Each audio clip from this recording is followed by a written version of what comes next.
रमजान आ गया, माहे रमजान आ गया, रमजान आ गया, माहे रमजान आ गया, रमजान आ गया। महकमा मौसमियात के मुताबिक रमज़ानुल मुबारक 1443 हिजरी का चाँद 2 अप्रैल को नज़र आने का इम्कान है, जिसके मुताबिक पहला रोज़ा 3 अप्रैल को मुतवक्किल है।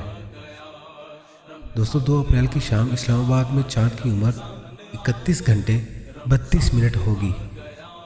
मरकज़ी रोयत हिलाल कमेटी की रिपोर्ट के मुताबिक रमज़ानुल मुबारक 1443 हिजरी के चाँद की पैदाइश 1 अप्रैल 2022 को हो जाएगी। एस्ट्रोनॉमिकल पैरामीटर के मुताबिक रमज़ानुल मुबारक 1443 हिजरी का चाँद 2 अप्रैल 29 शाबान में मुअज़्ज़म को देखे जाने के बहुत ज़्यादा इम्कान है, जिसके मुताबिक पहला रोज़ा 3 अप्रैल को मुतवक्किल है।